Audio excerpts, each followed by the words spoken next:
nk'umubyeyi we wa nyawe ndamushyigikiye nakora ubukwe kandi tuzamukorera ubukwe bwiza. Yego bisiguye ko n'umupapa tuzi atari we Papa Misho. Ntabwo ari we rwose. Mana yanjye we. Ko yari we mama wanje ukuri. Umwe babonye nyine no nifashishaga nyine kubera ibibazo na indi Merivisi bashakaga kumufunga mfite ubwoba. Ndavuga ati reka nubwo mama wanje ngo atagaragaraga kuri kamera ngombwa ko bagaragaza uriya wundi. Uriya yaje ku mpamvu zo kugufasha ibibazo wewe ugenda unyuramo. None se yari wo kumfasha. Uriya yari wo kumfasha kuko nubundi urebye wasanga ari nka mama wanje kuko nubundi urebye mu bisanero usanga bafitanye n'isano. Ariko kuri wambanye mu nda n'uyu. Kubaka urugo no kwihangana no gusenga kandi no kumva icyo umugabo akubwiye ugaca bugufi. Kubaha umugabo ukirinda gusuzugura umutware. Ijambo ry'Imana riravuga ngo umugabo ni umutwe w'urugo. Uramenye rero ntuzagere mu rugo ngo wishyire hejuru, uzace bugufi, wumvire umugabo, umenye ko ari we mutwe wawe, wowe uri urubavu rwe. Sitware neza, umwubahe. Imana nibaha umugisha mukabyara, nukuri ukunda abana bawe, ubaha uburere nk'ubwo naguhaye kugira ngo nabo bazakwereke ibirori nk'ibyo ugiye kunyereka. Nukuri ndagushimira ko utiyandaritse, utifashe nabi, ukaba ugiye nanjye kunyambika ikamba nk'umubyeyi wakureze neza. Urakoze mwana wanjye.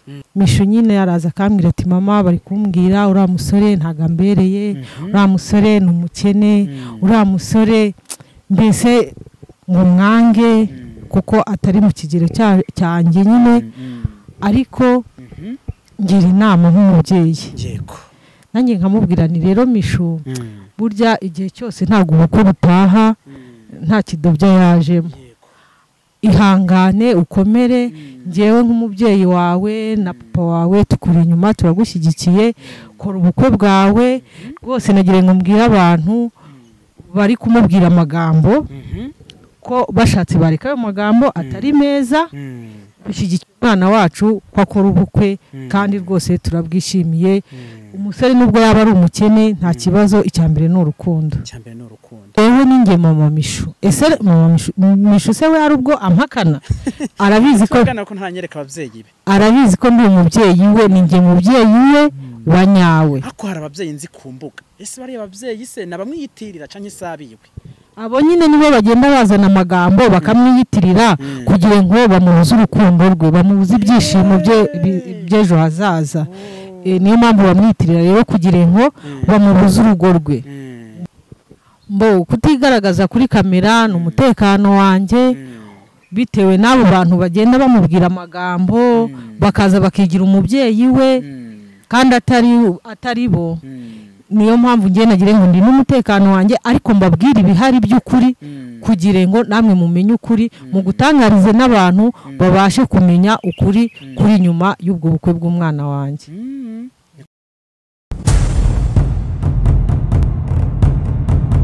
Reka nizere ko mumeze neza mwe muherere mu mpande z'isi zigiye zitandukanye. Wewe ushobora kuba utameze neza uyu munsi, wihangane ejo bizagenda neza. Wewe umeze neza ntiwige canke ngo wihenure kuko isi ni gatebe gatoke, ibintu birahinduka. Ejo wagira ikibazo ugasaba uwo wimye. Cyambe twadushaka ni urukundo mu bantu kugira ngo tubashe kuba mu buzima bumeze neza, kugira ngo tubashe kubaka isi. Gahunda dufite nta yindi ni ukubana mu mahoro. Nkuko bisanzwe murabizi ko muri kumwe na Intwari Didier canke unyite homboka, uwahomze yahomze nyina. Imbere ya kamera ndi kumwe n'umubyeyi yifuje kugana nanjye, ndavuga ati ni byiza ko nanjye naba mbonye wo tuganira. Reka tubanze tumuhe ikaze tunamusuhuza. Umeze neza? Umeze neza. Amakuru yawe ni meza cyane. Tuguhaye ikaze rata mubyeyi. Murakoze cyane. Warampamagaye urambwa ati rero Didier ngiye ndashaka kuzana umuco nyakuri kugira ngo tubashe kuganira neza, dukururujije mu bantu baba bagenda bakurikirana ibi bintu. Ni nayo mpamvu tuguhaye ikaze kugira ngo ubashe gutanga ukuri kwawe nyakuri. Murakoze cyane. Yego murakoze Didier. Nitwa mama Misho. Yego. nkaba nifuje kuvuga ukuri kubihuha ndi kugenda numva hirya no hino. Yego. Misha umukobwa wanjye afite ubukwe muri iyi minsi ariko maze kumva amagambo menshi atandukanye. Misho nyine yaraza akambwira ati mama bari kumbwira uriya musore ntago ambereye, uriya musore ni umukene, uriya musore mbese ngo mwange kuko atari mu kigero cyanjye nyine. Ariko ngira inama nk'umubyeyi. Yego. Nanjye nkamubwira ni rero Misho burya igihe cyose ntago ubukwe butaha nta kidobya yajemo. Ihangane ukomere, ngewe nk'umubyeyi wawe na papa wawe tukuri inyuma turagushyigikiye, kora ubukwe bwawe rwose. Nagire ngo mbwire abantu bari kumubwira amagambo ko bashatse bareka ayo magambo atari meza, bishyigikira umwana wacu ko akora ubukwe kandi rwose turabwishimiye. Umusore nubwo yaba ari umukene nta kibazo, icyambere ni urukundo. Icyambere ni urukundo. Ko dufite amakuru yuko Mishu papa we atasanzwe yemera ubukwe. Ibyo ni amagambo y'abantu. Ngewe nk'umumama tubana twafatanyije kurera umwana, nta kuntu tutakwishimira ibirori by'umwana wacu. Tuba twaganiriye twabyumvikanyeho rwose, nawe umusore yaramwishimiye yemera ko bashakana nta kibazo. Kandi burya abana bakundanye nta n'impamvu yo kubabuza urukundo rwabo, nawe arabashyigikiye pe nta kibazo. Hari ukuntu nigenze ngenda hirya ndeba hirya mbona undi mubyeyi, ako mubyeyi nabonye mama Mishu atari wewe. Ese ni wewe mama Mishu cyanga? Ngewe ninge mama Mishu. Ese mama Mishu se we ari ubwo ampakana? Arabizi ko ntanyereka ababyeyi be. Arabizi ko ndi umubyeyi we, ninge mubyeyi we wa nyawe. Ako hari ababyeyi nzi ku mbuga. Ese bari ababyeyi se nabamwiyitirira canke isabiwe? Abo nyine nibo bagenda bazana amagambo bakamwiyitirira kugira ngo bamubuze urukundo rwe, bamubuze ibyishimo by'ejo hazaza. Niyo mpamvu bamwiyitirira rero kugira ngo bamubuze urugo rwe. Ngewe nk'umubyeyi we wa nyawe ndamushyigikiye, nakora ubukwe kandi tuzamukorera ubukwe bwiza. Yego. Bisiguye ko n'umupapa tuzi atari we papa Mishu. Ntabwo ari we rwose. Mana yanjye we. Ngaho dufite amakuru yuko uwo Mishu wawe yego misi ashobora kuba ahangayitse kubera inkovu bagenda bamutera n'amagambo bagenda bamubwira. Iyo ageze mu rugo Mishu abameze ute? Nyine ahagera ababaye ariko akanganiriza akambwira ibyamubayeho. Nanjye nk'umubyeyi mbasha kumwumva nkamugira inama, nkamubwira nti ihangane ukomere, ubukwe iteka hazamo ibibazo ariko komera, twebwe icy'ingenzi nuko tukuri inyuma kandi tuzagushyigikira mu bukwe bwawe. Ni iyihe mpamvu kuva buno bukwe bino birori byatangira, ngewe kuko ndakeka ari jewe nabikoze natangiye kumenya ino nkuru yambere ko bafite ubukwe, ndakeka ari je natangiye kuyimenyesha. Ni iyihe mpamvu utari bwigaragaze kuri kamera n'umunsi n'umwe? Mbo kutigaragaza kuri kamera ni umutekano wanjye, bitewe n'abo bantu bagenda bamubwira amagambo bakaza bakigira umubyeyi we kandi atari bo. Niyo mpamvu ngiye nagire ngo ndi n'umutekano wanjye ariko mbabwira ibihari by'ukuri kugira ngo namwe mumenye ukuri, mu gutangarize n'abantu babashe kumenya ukuri kuri nyuma y'ubwo bukwe bw'umwana wanjye. Niko bimeze kabisa. None se papa Mishu wewe twanikuye kiri uno munsi mutazananya kugira ngo natwe kuko Mishu afite abakunzi benshi aba bagenda mukurikirana, Elvis afite abakunzi benshi, bafite n'abanzi benshi, bose bafite n'abanzi benshi. Niko kimutazananye na papa Mishu kugira ngo mubashe kutwihera kuri namwe nk'umuryango wuzuye? Mbo papa Mishu ntabwo yarari muri iyi minsi, yarari muri gahunda z'akazi, ariko muri iyi minsi turi kwitegura ubukwe bw'umwana burimbanyije rwose. Muri iyi minsi agiye kuza, niyo mpamvu atabonetse uyu munsi, ariko muri iyi minsi araza. Papa Mishu wenda umunsi abari mu rugo, ngenza abasure mu rugo? Oya ntabwo ari mu rugo, ari za Tanzania. Ari Tanzania. Hatama mugize neza kwa mugenda muduha umuco hirya na hino mukaduhereka ko ibintu byifashe. Turagushimiye cyane mubyeyi, kandi nizere ko n'abantu babonye umuco ku bintu birimo biragenda biba. Nkawe nk'umubyeyi, ni ikihe kintu watangariza wenda abantu babagenda bavuga amagambo hirya n'abavuga amagambo hirya, bavuga ukuri n'abatavuga ukuri, bo batangariza iki? Ngewe nabagira inama nk'umubyeyi kugenda umuntu avuga amagambo atari meza ku mwana cyangwa se ku muco nyarwanda, ntabwo amagambo mabi ari meza nyine, ntabwo aba ari byiza ko wabuza umwana uburenganzira bwe. Niba yarakunze umuntu bagomba kubana, nta mpamvu.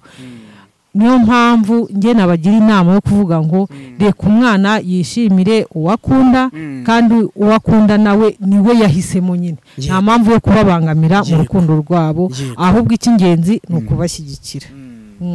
Ni ukuvuga ngo mwebwe icyo mwitayeho ni uko mugomba gukora gahunda zanyu ku murongo, mbese mukanashimisha n'umwana. Ubu twebwe birarimbanyije, ubukwe burarimbanyije, turi gutegura ubukwe bw'umwana rwose, turi kumukorera ibishoboka. Ikiturangaje imbere ni ukugira ngo dushimishe umwana wacu, kugira ngo mushimishe umwana wanyu. Birumvikana cyane. Hirya hari abantu baba bagenda batugana batubwira ngo byanka byakunda, ngo mishungu ntazadukorana ubukwe, ngo byaba nk'amarozi, ngo byaba iki. Abantu bo twabagenera iki? Kuko baravuze ati bazafuma barugisha. Abo bantu rero baba bitwaje amarozi, buriya hejuru y'amarozi hari Imana isumba byose. Yego. Ubukwe bw'umwana wacu turi kubusengera, Imana izadushyigikira, ndabizi ko bizagenda neza. Nyuma y'abarozi Imana izakora ibyayo. Nyuma y'abarozi Imana igomba kwigaragaza nayo ubwayo. Yego rwose. Ziko munasawe munaganira kimwe na Misha. Murakoze. Ako navuga ngo uko Imana yabipanze ni nako bizanagenda. Umukwe wanyu mumwiteguriye gute? Elvis. Elvis turamwiteguye, turamukunda, yumve ko aje mu muryango tumushaka natwe nta kibazo rwose, turiteguye kandi tuzi ko bizagenda neza kuko turabashyigikiye. Afite mushikiwe, ndakeka muraziranye cyane, mwaraganiriye. Nizere ko ibyo mwanzuye n'Imana wenda ari ibizi hagati ya mwebwe y'umuryango wanyu n'umuryango kwa Elvis, nta mishwanire mu hagati. Nta mushwano urimo, turumvikanye, dufatanyije kwitegura ubukwe, nta kibazo kirimo rwose, ntacyo. Tumeze neza, nta kibazo. Yego. Turabyishimiye cyane kandi mugize neza kuduha umuco nyakuri.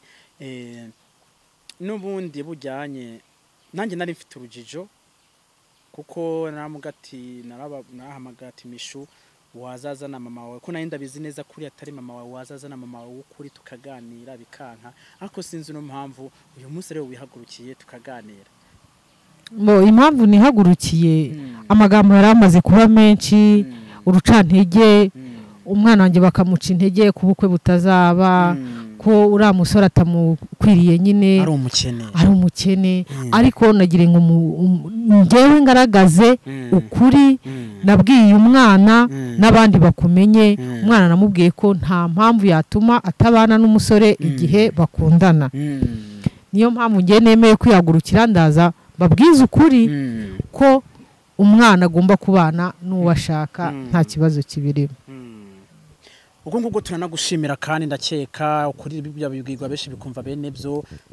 Ndakeka nta kindi kiganiro dusigaje, ahubwo ikintu twaba turimo ni ukubwira abantu wenda ababakunda bakabafasha namwe bakabatwerera. Yego murakoze rwose, aho tugeze bitewe n'ibintu byabaye n'ibintu biri kuvugwa, uwumva ashyigikiye umukobwa wanjye Mishu azadutwerera, utabishyigikiye nukuri azabyihorere. Icyo nsabye abakunzi bacu ni inkunga y'amasengesho kugira ngo bizagende neza.